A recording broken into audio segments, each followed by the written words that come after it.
Hello and welcome to the Kubi Springer Show. This is a business show with a twist. Now today's show is all about identity. We're going to be looking at Will Smith's brand new movie entitled King Richards. Plus, we're also going to be looking at CNN's documentary called White Lies, which is all about the $23 billion whiting industry. You guys who are on here as my co-hosts, you're going to need to make sure that you are commenting for me and that you're kind of telling me how you're feeling about it, and we're going to talk about it in a little bit. Plus, if that's not enough, I'm going to be unboxing MAC's Cosmetics brand new advent color. In fact, to be honest with you, I'm not actually going to physically unbox it. I'm going to be talking about, do we love it? Yes or no? And of course, at the end of the show, you get to ask me any question in Ask Kubi. Now, if we listen, you can hear this music going on, right? It's because I got a DJ in the house. How you doing, honey? DJ Shabs is here. Do me a favor. Drop a beat. Ooh, girl. Come on. Yes. Yeah. Now, if you know me and you've been following me for a while, you know that I love music. And so I needed to get DJ shows in the house, dropping the ones and twos throughout the show, which is going to be amazing. Talking of you guys, let's see who's joining today. Let's see on the board who's in. I can see that the Baker squad are in. I can see some music is going. I see you. Who else have we got on? I can see Nadia is on. Now, remember, guys, to let me know where you are in the world. Okay, your name, who you are, what you do. Make sure you drop it in the chat so that I can shout about you and talk about you, which is going to be amazing. All right, who else have we got on? I can see Hattie's giving some fire emojis. I see you, honey. Sweet heavenly bliss desserts. Ooh, darling, that sounds divine. I love it. Who else we got? Let's keep this thing rolling. I can see that we've got Legacy London Studios is saying, hey, honey, how you doing? Who else we got? I'm here, gorgeous. I see you, puppet, giving you some virtual cuddles. I see you. Who else we got on? Keep it going. I can see people have been joining, which is amazing. Hello to everyone who's joining. I can see Nidhi from Angola, Africa. How you doing, honey? I can see Natasha, Baking Business Coach, London, UK. Hello from Essex. Hello, Essex. How are you? All right, if you just joined the show and you're like, Kubi, what is going on and what is this all about? Well, you guys are officially my co-hosts. The more you interact on the interactive board, the more we get engagement, the more we have dialogue, the more we have a great show. Now, I just want to put a little caveat out, okay, everybody? We're a man down in the studio, okay? If you see the big old studio, show the big old studio, everybody. We're a man down. There's normally a man right in the corner there, but he's poorly. So I'm putting this out. First of all, can we just say, get better soon, Lecken? Everybody put it in the chat, get better soon. Because we're a man down, you might find there's a little bit of technical difficulties. And if there is, can you please excuse us? Can you pray for us? Can you make sure it all goes well? Okay, everybody pray. Thank you, Jesus, Heavenly Father. Amen. All right, let's get on with the show. Let's kick off with a section that we like to call SBB News.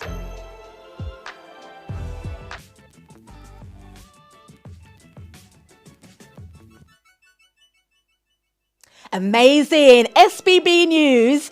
This week, I'm so excited because there's been so much going on. So many good things that have been happening.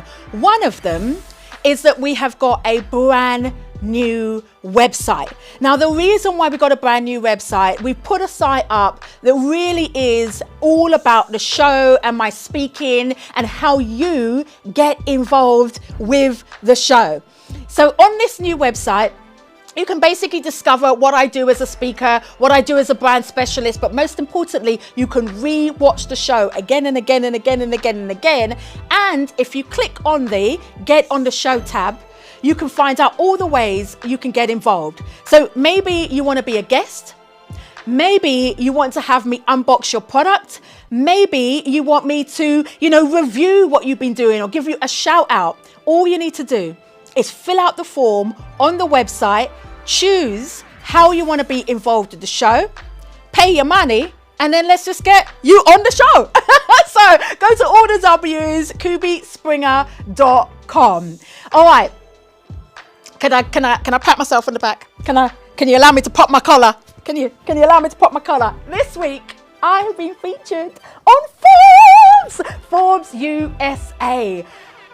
Man, it's such a big deal, such an honor to be featured on Forbes USA. I want to say a really big thank you to my team. You know, when you see me, but there is an entire team that makes this happen. And this week, Forbes did a complete feature on my book. They did an interview, and it was just amazing to kind of hear what they had to say and to, you know, I suppose when you get validation from a magazine like Forbes and it gives you the thumbs up and it says that your book is good, it makes all the hard work, sweat and tears worth it. So that's amazing. But I wanted to use this as a bit of a teaching moment. And the reason being is because when I put out that I had Forbes, somebody dropped on my comments, everything that I touch turns to gold. And even earlier today, big shout out to Natasha. I did an IG live with her and she was like, Kubi, it seems like, you know, 1 minute you're doing this, you got Forbes and then you got, Metro and then you got a new TV show and then you've got a new client. And it seems like I'm just popping.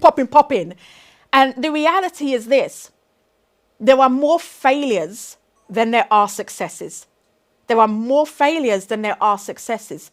The reason why you guys get to see all the successes is because, let's be honest, social media is our success reel, right? But in my book, I unpick all of my failures because I want to show you the bare truth. And I like to think that on this show, I'm giving you the bare truth.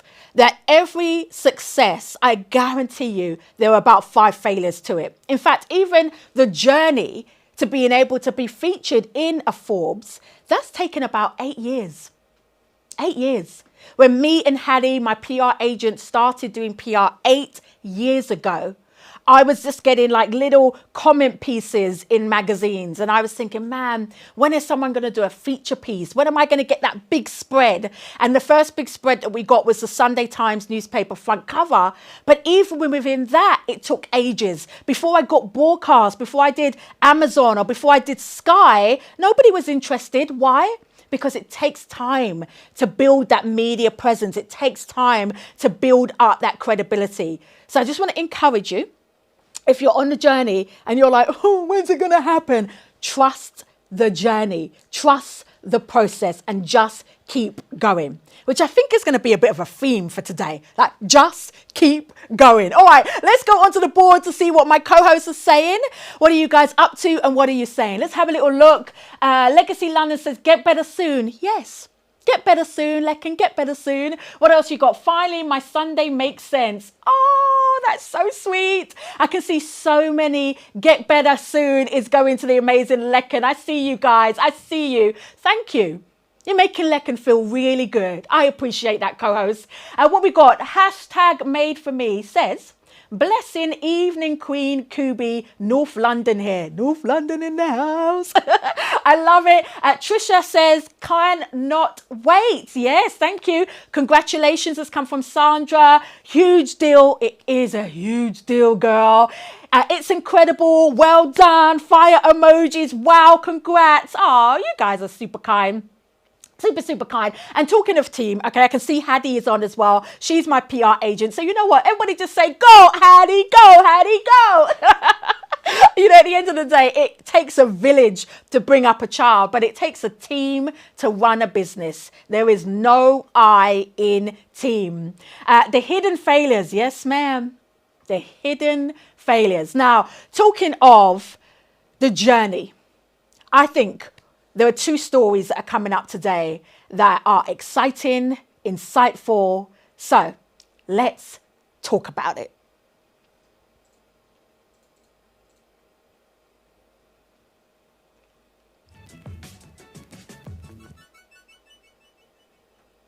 Let's talk about it. I want to start off by talking about CNN. Now, in addition to Forbes this week, I also have the honor of being on CNN. And CNN did a documentary which was all about the whitening industry. And the documentary was entitled White Lies. And for those of you who don't know, the whitening industry is basically an industry that has products that are out there that women who have darker skin tones, so black and brown women, use these products to lighten their skin tone. The industry is worth 23 billion. And they asked me to be part of this documentary because there was a woman in India who used so much whitening cream that her face has slightly deformed. So let's watch a little clip from the documentary and then let's talk about it. What we consider as beautiful, we need to challenge the roles that we allow certain darker skin tone people to play as well. That is where colorism plays in, and where we've got a long way to go, where women can just be seen equally beautiful, equally bright, equally intelligent, irrespective of their skin tone. All right, let's talk about it, people. Let's talk about it. According to the global industry analysis, this $23 billion industry has large numbers of women around the world that are adopting the idea of using whitening cream. Here are the statistics. It started in the 1950s, and now today, 77% of Nigerians, 27% of Sinhalese, and 35% of South African women use lightening cream. In 2020, Johnson & Johnson announced that they will no longer sell 2 products that marketed around the idea of using this cream to get rid of dark spots on your face. L'Oreal is the largest producer of bleaching creams. And what L'Oreal said in 2020 is that they were going to remove the words white, fair, and light from the labels, but they are still selling the products. I want to talk about this because as somebody who is a dark-skinned black woman, I have experienced firsthand what it feels like when you go into an environment where because of the pigment of your skin, you don't get the opportunity. In my particular case, and there's been many stories, but the one I want to hone into today was there was a broadcaster that I went and did an audition for, and they were looking for somebody to be part of their team for a new business show. When I walked in and I auditioned, they turned to me as the feedback and said the reason why they weren't giving it to me, not because I wasn't good, not because I couldn't present, not because I couldn't read an auto cue, because they felt I was better suited in the entertainment division. And I was horrified.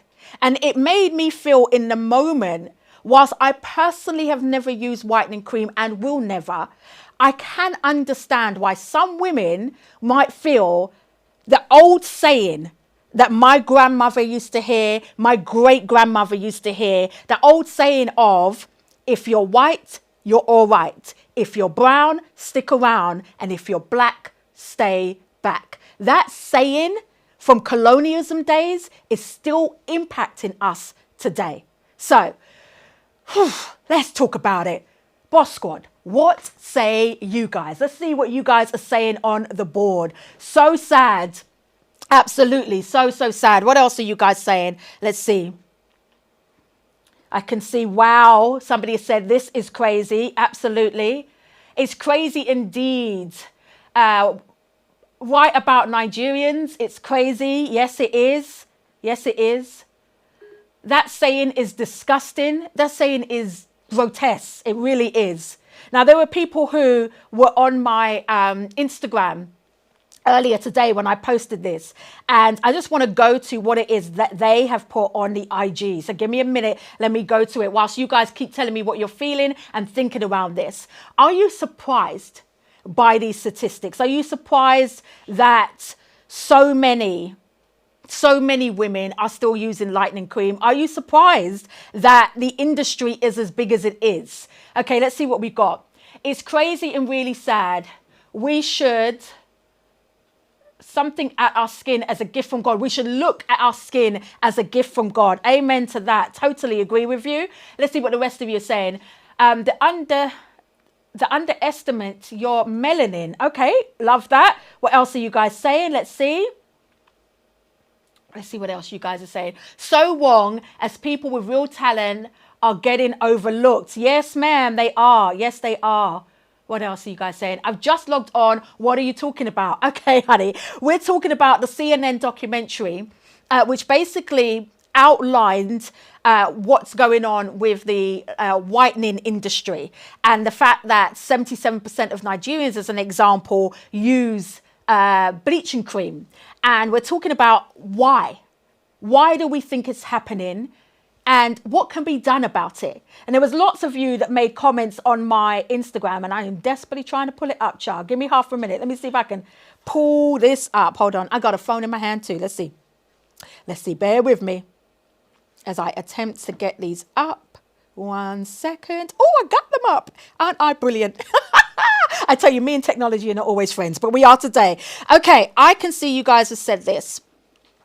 One person who is a psychiatrist, her name is Natasha, all the way from Canada, and she has said, what a great conversation that needs more attention.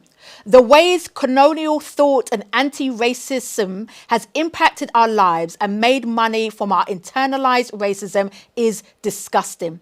And I think this is interesting. I want to put it to you guys as my co-host. Do you think that part of the problem stems with black and brown people? That actually, as black and brown women, we just need to love our skin better. That we need to be responsible for saying, hey, this is the skin that God has given me and I should love it and I should own it and I should embrace it. Is the responsibility on us? Or is the responsibility on the media industry, the marketing industry? What say you? I can see. How do we undo the effects of colorism?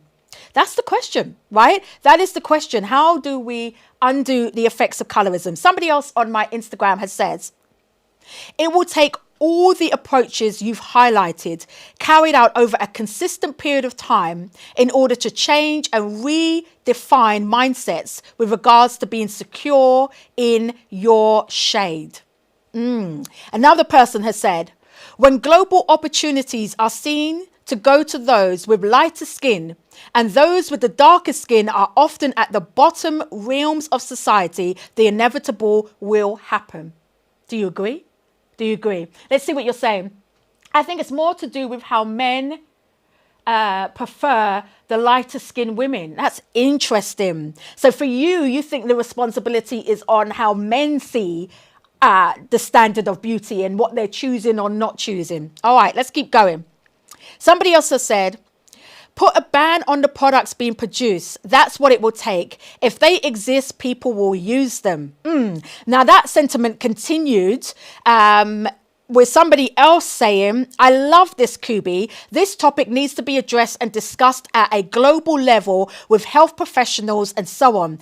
Governments within Africa and others must not be okay. They have to be the one banning this as it is dangerous, and they need to be suspending the manufacturers, perhaps even putting out fines because of the way it is damaging our skin. Oh, there's so many good stuff that's coming through. Let me see. I am Dina has said consistent representation can help. Okay, I love that. Defo, the media industry is responsible. Interesting. Let me keep going because you guys were sending me so many good stuff earlier on my Instagram. Oh, let's see what you guys have said as my boss squad. You have said, I believe the media plays a big part. Even lighter skinned actors get better roles over darker skinned actors. Oh, child. Okay, let's keep going. Tiwa has said 100% Kubi. It was family that told me I should lighten my skin. It started with colonialism, but can end with us. Yes, honey. Let's keep going. Somebody else on my Instagram post. And by the way, if you guys want to refer back to this, you could just go on the post that I put on with the CNN caption, okay, the CNN picture.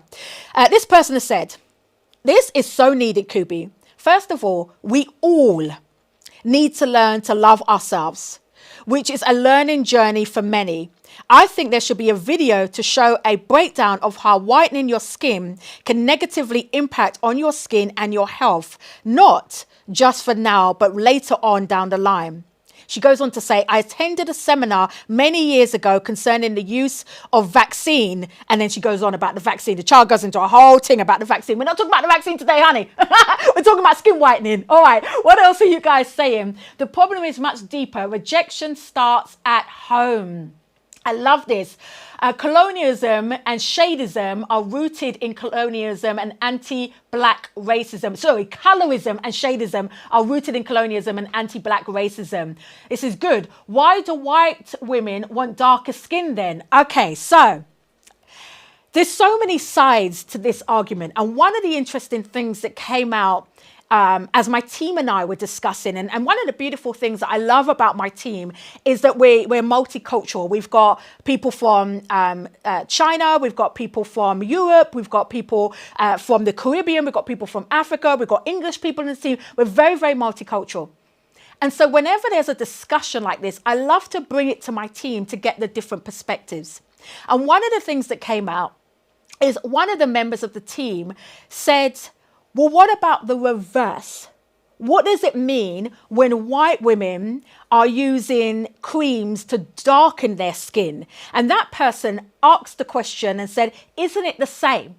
And there was a bit of a debate that was going on in my team between the different races within my team, where some people felt it's the same. Whitening is the same as somebody trying to darken their skin with spray tan. And so let me ask you guys, do you think they're the same?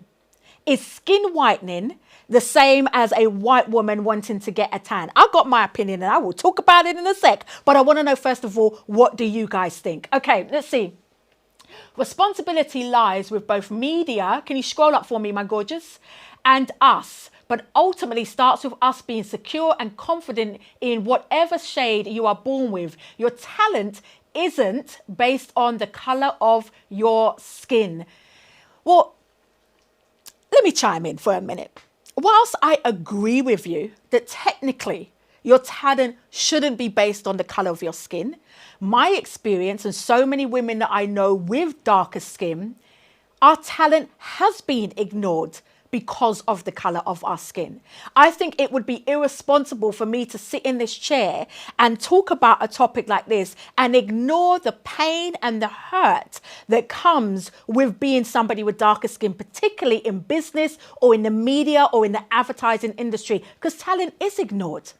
And I think somebody on here said it earlier, that we do have a society that the representation of what is good doesn't look like me. The representation of what is the thing to follow doesn't always look like me. So I think, unfortunately, my experience is that it shouldn't, but it does. Let's see what else you guys are saying. Battersea Massage says, it all starts with us. We have to be comfortable and start loving ourselves first, okay? Faya said, no, the responsibility is on the women. It's no different from what is happening to the hair industry. More people are going natural, which will eventually kill the fake hair industry. #truth. Natasha, systematic racism is at the root of all of this. Okay, let's keep going. I want to hear what they're saying. It's all the same reason. We straighten our hair and wear wigs. Keep going. We have a perception that is the closer we look to white people, the more beautiful we are, while they are trying to darken their skin. Somebody else has said, celebrate your truth. Okay, this is good. All right, so here's another dynamic I want to throw in. And again, this all came from this amazing conversation I had with the team. Another thing that came up, and this came from somebody who was white, and she said that she was talking to somebody about this very topic. And the discussion that they were having was that your skin color shouldn't impact how you identify yourself. And I'm paraphrasing this discussion, right? But she was basically saying that if you identify yourself in a particular way, then your skin color really shouldn't impact that. And it got me thinking about this chap called White Yardie. I don't know if you guys know him. White Yardie, if you're not aware of him, White Yardie was born in Jamaica. He's a white guy, was born in Jamaica, brought up in Jamaica, speaks Jamaican, loves Jamaican food, and identifies himself as being Jamaican, but he's white. And he was on a TV program, I think just a couple of weeks ago, where the focus of the conversation was people telling him he's not a Yardie, he's not a Jamaican because he's white. And he was saying the color of my skin does not depict how I see myself. Now, here's the thing, and I said this to my beautiful colleague, okay? I love her to bits, but I said this to her. I said, you can make that comment, and in a black community, that is what we refer to as white privilege. Because of the color of your skin, you have the privilege of saying, I can choose what culture. But it doesn't quite work like that the other way around. I can't walk into a room and go, oh, don't worry about the fact that I'm dark skinned black. I mean, I'm really just British, darling. I'm just British. Because you put me in front of the KKK, they ain't going to see that. You put me in front of the National Front, they're not going to see that. You put me on an audition, they're not going to see that. History and current time is showing us again and again that unfortunately we don't have that privilege. What say you guys? Let's see what you guys are saying. Spray tan is not the same as lightening your skin if it weren't birthed in the same place. Do apologize. You guys know I got dyslexia, right? So my brain needs to catch up to my mouth. That's how it all works. Okay, not the same because darker skin is not permanent. Interesting. Let's keep going. Racism and colonialism created skin complexity. Blackness is based in Western society, while white people have no true oppression, i.e. light and dark. Let's keep going. Is there more? Yes, I know White Yardie. White Yardie is a white man born in Jamaica. Full stop. It's not the same. Whitening our skin stems from colonialism, deep-rooted systemic racism. Spray tans are a fashion trend. I hated watching that show. I think you're referring to White Yardie show. Brilliant interview recently. This is so good, Kubi. Amazing content. Thank you, thank you, thank you. Okay, all right. We can't chat about this all day, honey, as much as I would love us to. I really, I want to conclude on this, with this story. I think we're all going to have our opinions about this. I think depending on where you sit on the spectrum, I know when I speak to my Asian colleagues and friends, they have an opinion, and my African and my Caribbean and my European and my white, we all have a different lens in which we view this topic. I think the key thing is this: we can't stop talking about it. We can't stop educating one another about the experiences. We can't, as black people, assume that our white counterparts understand the journey that we go through. You know, if my white counterpart had said that and then I got vexed and thought, she's a this and this, that would be ignorant on my part. She does not walk in my shoes. So how can she know? So I think it's so important that we keep the dialogue open, that we keep being honest about the pain that colorism is causing, the reality of racism in 2021. And when people say stuff that you think is offensive, don't challenge them out of anger, challenge them out of love. Encourage an open dialogue, because the more we talk about this, the more we heal each other's pain and the more we come to a solution together. The other thing I'm going to say is that I don't believe, like all things around racism and colorism, that only one thing is going to solve the problem. I believe it's multifaceted. I believe it's the responsibility of the governments in these countries. I believe it's the responsibility of the media and advertising industry, which is why I love my industry, because I want to be in the middle of change. I believe it's the responsibility of how men look at darker skinned women and how you respond to darker skinned women. I think it's the responsibility of parents teaching our children to love the skin that they're in. I think it's the responsibility of the manufacturers. They should be held responsible for what they are doing. I think it is a responsibility of all of it. It's not one approach. It's a multifaceted approach. But we will not get to a solution if we don't keep the conversation going. I hope you agree. All right, talking of identity, I want to switch this up a little bit. From one identity of not being very good to one that actually took the essence of being black and flipped it on its head and said that actually my identity is going to be birthed into greatness. What am I talking about? I am talking about Will Smith's new movie. Oh my God, listen. If you haven't watched this movie, yes, honey, bring some music in. If you haven't watched this movie, you need your popcorn and you need some tissues. Let me pause for the cause. Let's watch a clip from the trailer. You want to check on the kids? Let's check on the kids. We got future doctors and lawyers, plus a couple tennis stars in this house. The chances of achieving the kind of success that you're talking about is just very, very unlikely. Okay, you making a mistake, but I'm gonna let you make it. Watch him hit a few balls. All right. So tell me your names again. I'm Venus. I'm Serena. So what'd you think? Ooh, this movie's so good. It's so good. It's so good. Okay, I've got to breathe. All right.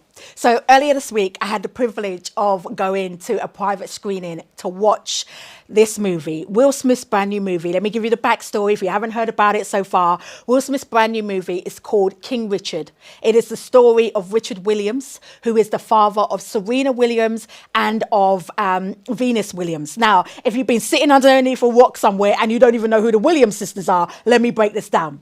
Serena has won 23 Grand Slam single titles. I mean, the girl killed the game. And her sister, Venus, was the former number one in both the singles and the doubles.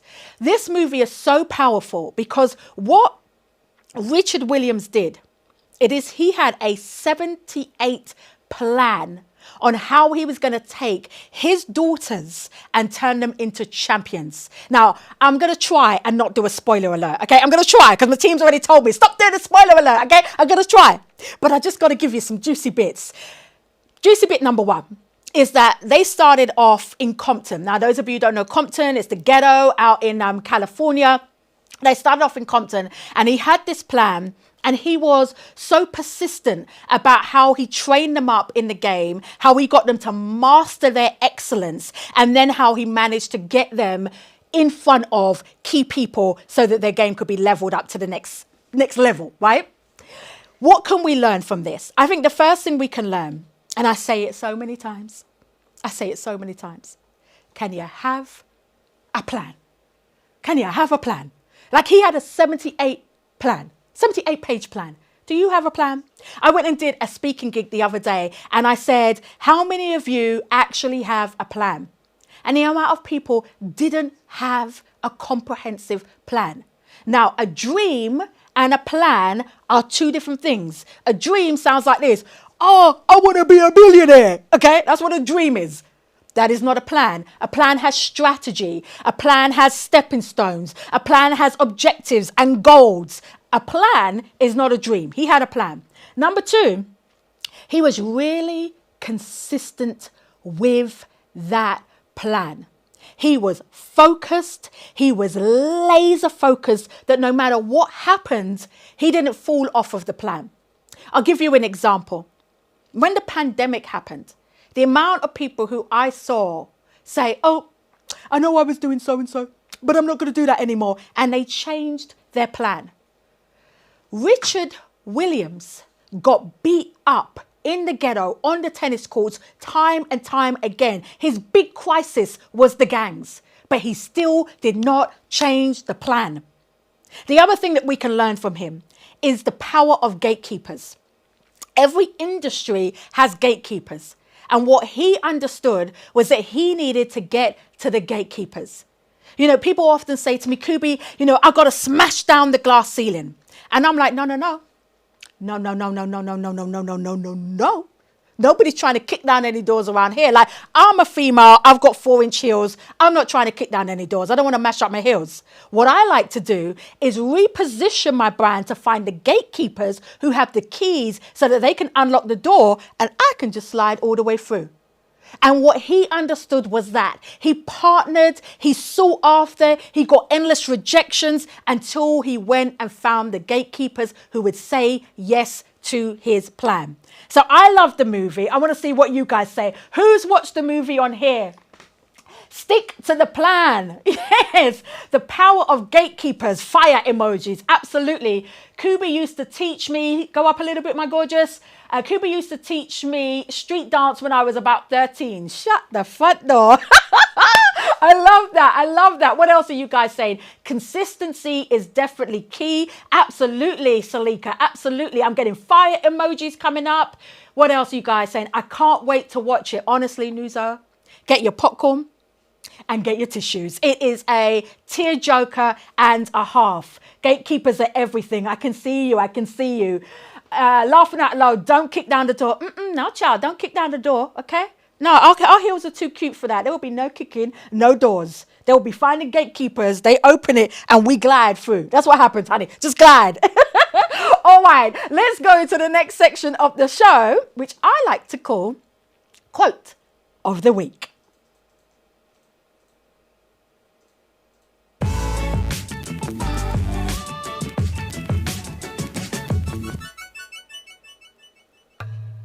Quote of the week. All right. Oh, guys. I feel excited, you know. I feel excited because there's music. Can we just pause for a minute? Come on, DJ Shaz. I see you, girl. I see you. I see you. Oh, yeah. All right. All right. Let's get serious. Let's get serious. So here's the quote of the week, everybody. The quote of the week is this. Big shout out to Big Jam. The theme of your life starts with the pictures in your mind. I'm going to say it again. The theme of your life starts with the pictures in your mind. In fact, this is what I want you to do, co-hosts. I want you to put this in the chat. The theme of your life starts with the pictures in your mind. Fourth time, the theme of your life starts with the pictures in your mind. In my book, I Am My Brand. For those of you who got the book, it's on page 73. I talk about this. The theme of your life starts with the pictures in your mind. And I'm just going to take a minute to read from a section of the book. It goes like this. If you look around, you will see nothing human-made that did not first exist as an image in someone's mind. It is impossible to create something that cannot first be imagined. In fact, according to scientists, the occipital lobe, the area located at the back of the head, occupies approximately 3% of the human brain's overall capacity, and it is responsible for vision. It is the part of the brain that interprets information from the eyes and turns it into the world as a person sees it. What does that mean? It basically means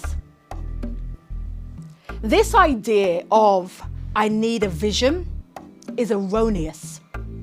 Scientifically, you have a vision. Whatever your eye sees, your brain, that 3%, is interpreting it and giving you information. You have a vision. The $1 million question is not do I need a vision, not how do I get a vision. You have a vision. Scientifically, you have a vision. So the question is, what vision do you have?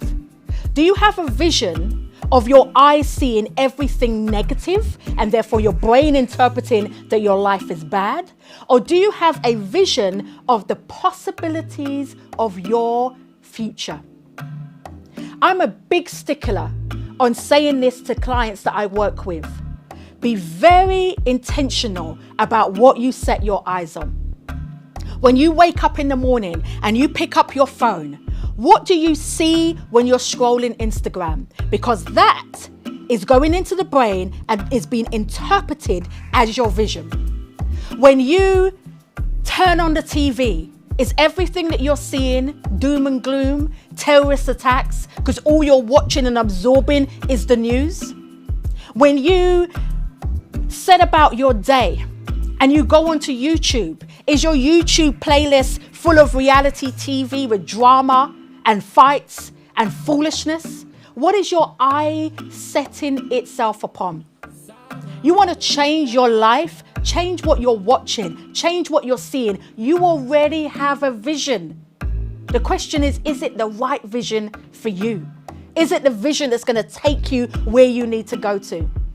The amount of people I know that allow themselves to absorb foolishness constantly, every day, not recognizing that they are giving and feeding their brain information that's only going to give them one output: negativity. The theme of your life starts with the vision in your mind. The vision in your mind starts with what you allow your eyes to see consistently. Let me go to my co-hosts. What say you guys? It is the vision that's going to take you to where you need to be. Is that a question mark or you agree with me? Kubi is preaching. Amen. 100%. I love it. I love it. That's right. I see you. Yep. Very careful what I intake. Amen. 100%. The theme of your life starts with the pictures in your mind. Amen. Amen. Be very intentional about what you set your eyes on. Yes. Natasha has said powerful. Absolutely. The theme of your life starts with the pictures in your mind. The power of your mind. Yeah, you know, you guys know me, okay? I'm a believer. And I'm not a believer to Bible bash. I'm a believer because I just believe in God and love Jesus so much. And the good book tells us, as a man thinketh, so is he. Science tells us what you feed your brain, you become. I'm going to say it again. The book tells us, as a man thinketh, so is he. And science has proven that what you feed your brain is what you become. So it doesn't matter if you believe in God or not. They're both saying the same thing. The theme of your life starts with the vision in your mind. Want a different life? You got to change what you see. All right? I think we should change pace. What say you, Missy? Should we change pace? Yes, honey. I think we should change pace to what we like to call, do we love it?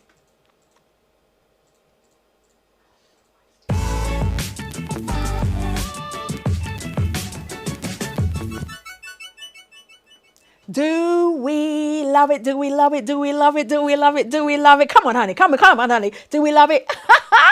All right. The Do We Love It this week is looking at MAC Cosmetics. MAC Cosmetics have got a Christmas advent calendar that has come out. It's come up on the screen here. Now, this Christmas advent calendar, let me just break down what it is. You have different boxes, and each one of the boxes, you get a different product. I love the packaging. You know, I'm big on packaging. I love the idea of the advent calendar. Love it.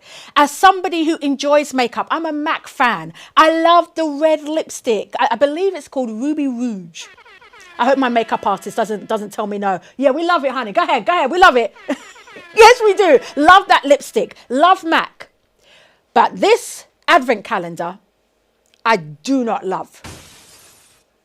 I do not love. And I'll tell you why. Yes, one more time. I do not love. And the reason why I don't love it is because of this. It lacks personalization. Okay, let's assume that you have blonde hair, blue eyes, pale skin, and you get this box, and in it is concealer for dark skin ladies. Are you going to be happy? No. Let's assume you have my skin complexion and you get it, and it's got a lipstick that doesn't match your shade. Are you going to love it? No. I mean, MAC. Give them that sound again. We don't love it. We don't love it. No, we don't. We don't love it. And the reason why we don't love it is because as a marketeer, personalization is something that's on the rise. Okay. And this is a tip that I really want you guys to take away. Personalization is the idea that customers want to be in the position where the products and the services they have are being tailored to them. Let me give you some stats, and then I'm going to go to my co-host. A report that came out by Deloitte reported that 1 in 5 customers are willing to pay 20% extra for customization. 46% of customers say they are happy to wait longer to get their customized product or service. So gone are the days where you can just give us any old thing like an advent calendar and be like, just be happy with the box. Especially because the box is, wait for it, £150. No, we don't love it. We don't love it. We don't love it. Okay? So I want to hear what you guys say. We definitely want to be able to pick out our colors. Lazy marketing. Yes, honey. Lazy product development. Lazy product development, because and I love MAC generally, but this particular product not working. We don't love it. No, we don't. Yes, it's Ruby Woo. Yes, Ruby Woo. I haven't got it on today, but it's a Ruby Woo. The vision will bring the creation. Oh, Ruby Woo is everything, honey child. I'm telling you, I love MAC, but do you love this advent calendar? Do you love this? That's the question. All right, what else are you guys saying? I can see yes. Okay. Yes, I want something a bit more unique. Absolutely, honey. Absolutely. You know what? Let me explain a couple of things that I think MAC could have done, okay? One of the things MAC could have done is they could have created different avatars on their website or at their point of sale. And when you go and buy the product, you could easily put in your details, your avatar would come up, and then it would be like your avatar should choose one of these 2 boxes.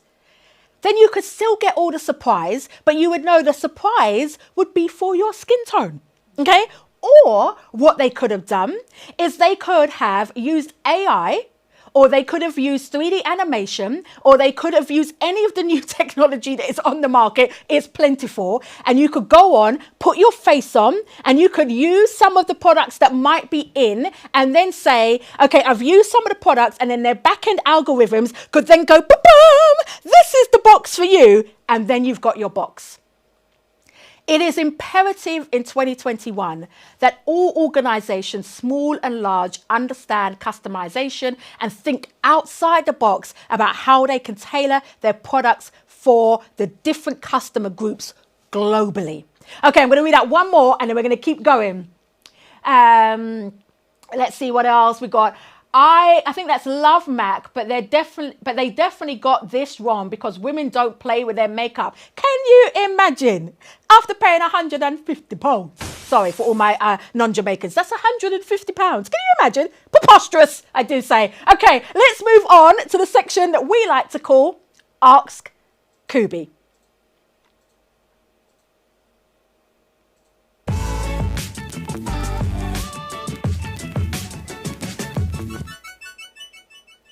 All right. Ask Kubi. Oh, first of all, I need a break. I need a dancing break. DJ Shun's in the house. DJ Shun's in the house. No, I can't rap. I'm not going to embarrass myself. Okay, let me see. You guys put some dancing emojis up. Whilst you're putting the dancing emojis up, it's Ask Kubi. This is a part of the show where you get to ask me any question you want. Maybe you've got a question around how to build your brand, level up your brand, take it to the next level. Maybe you've got a question that's not about branding at all. And you just want to talk about being a woman who's trying to level up and be in business and get success. Or maybe you work for a company and you're like, Cube, my boss is getting on my nerves. I need some support. Wherever you're at, it's Ask Kubi. Let's talk about it. All right, let me see. I can see the dancing emojis. Let's see the co-hosts. Co-hosts. Let's see the co-hosts. Let's see the co-hosts. Let's see the co-hosts. All right. I can see the dancing emojis coming up. I can see it. I can see the dancing emojis. Yes. I see you, Winnie. I see you. All right. Let's get to the questions. Okay, so a question came to me earlier in the week. You know, I always like to start with questions that you guys send me on DM. So let me go to a question that came to me earlier in the week.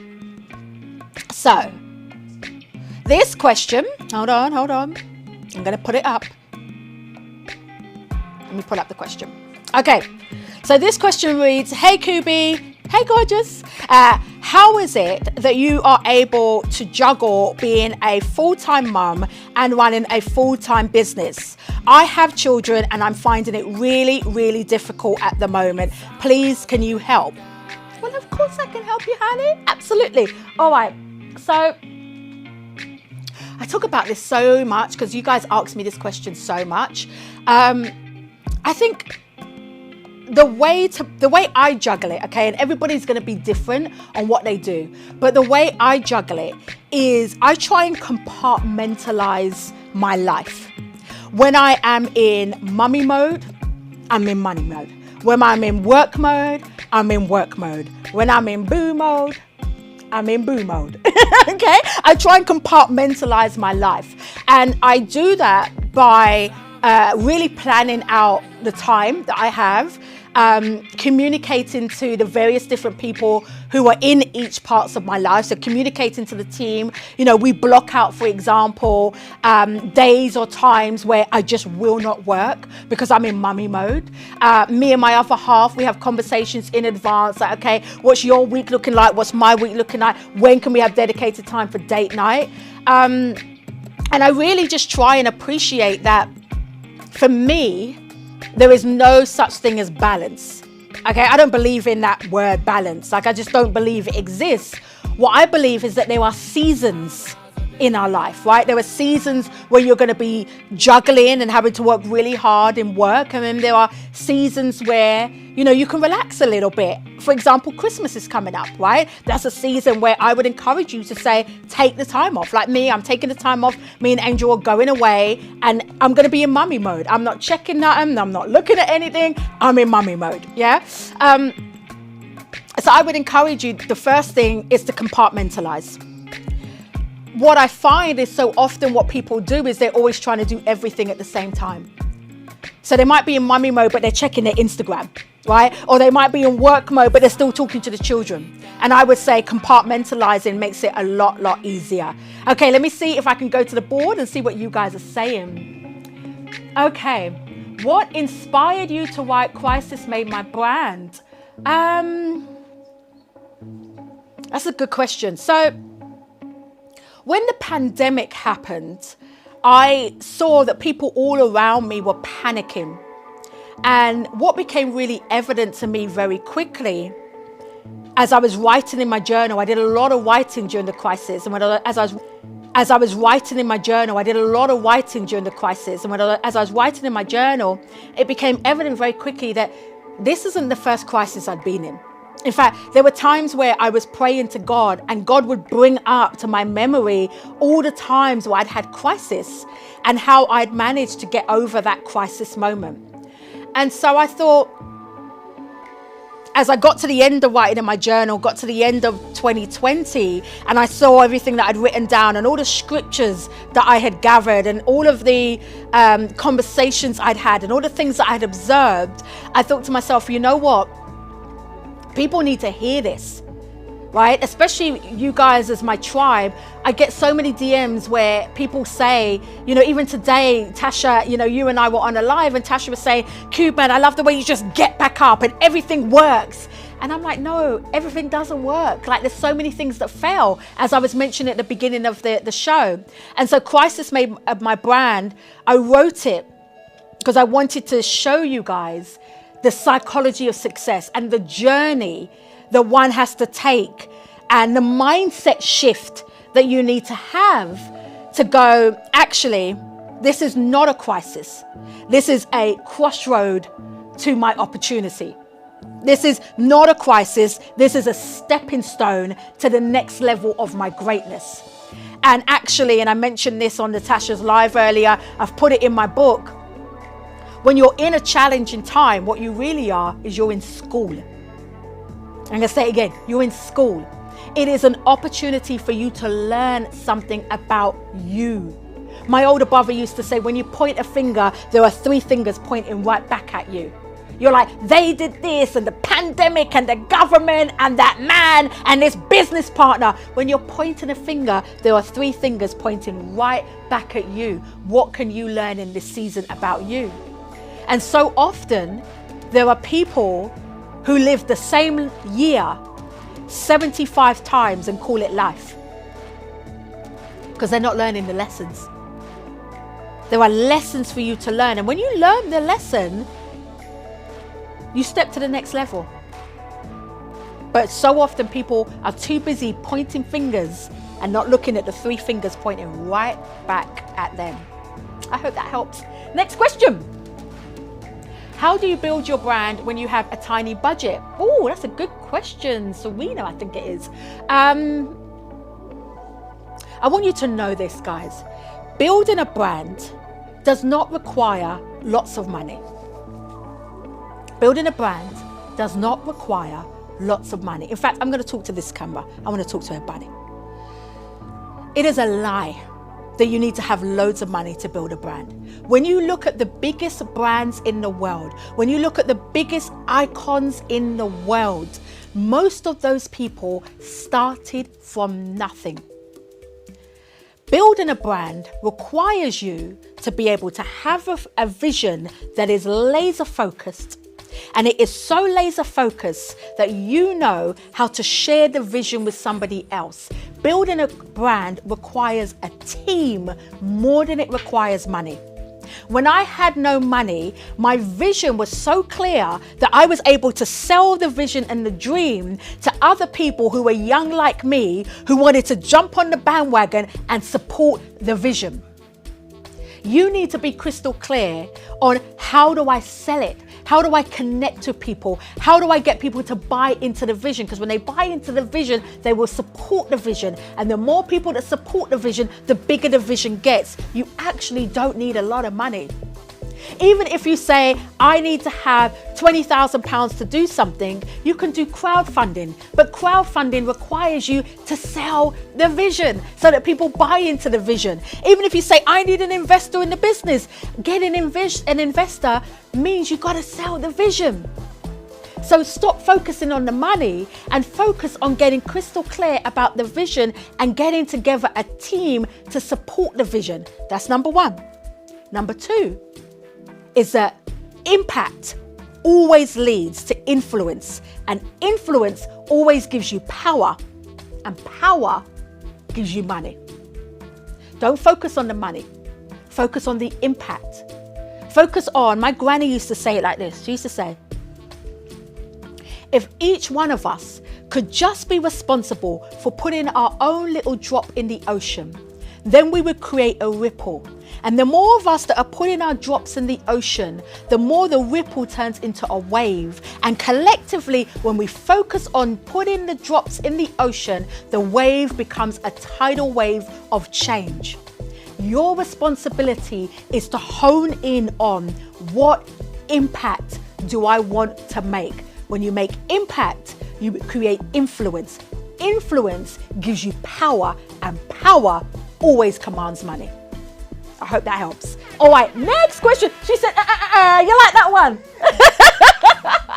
All right, what else have we got? Let's see, what other questions do we have coming through? Let's do a little scroll. What are they saying? Hello to everybody who's just joined. Yes, trying to multitask is hard.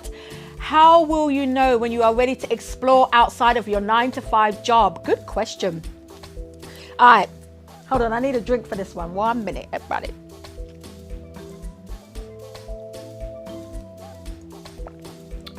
I love the fact that we have got a DJ in the house. Can we just put some clapping emojis in for the DJ? Come on. I love it. I love it. I love it. I love it. I love it. Okay. How do you know? I am not one of these marketeers or coaches or influencers that says, just jump, jump. No, child, don't jump. I am one of these people that believe you do not leave your 9-to-5 until your 5-to-9 can pay for your 9-to-5. I'm going to say it again. You do not leave your 9-to-5 until your 5-to-9 can pay for your 9-to-5. You have to have a strategy. You know when it's time to jump, when the thing that is your side hustle is making enough money to sustain your lifestyle. Please, especially those of you who have responsibilities, don't just jump. Don't just jump, okay? Be strategic with your moves as you go from a career person to an entrepreneur. All right, I'm getting the wrap up sign, y'all. Let me say some quick goodbyes. How do I find my brand? You don't find it, you birth it. Honey. Okay, I want to say some quick goodbyes. I can see wow is coming through. Let's go through quickly, team. I can see learning through the challenge, profound. Come on, I can see that. Let's keep going. Good evening, Kubi, Choma, Afiwa. Hello. Impact, influence, power, fire emojis. Yes, love that. Let's keep going. Thank you so much. You've inspired me more than you know. Mwah, thank you. All right. I gotta go, everybody. I gotta go. I want to remind you guys, it's very, very simple. I want to remind you as you go into this week, build your brand, shape your destiny, and do it without apology. You've been watching the Kubi Springer Show. I'll see you next week.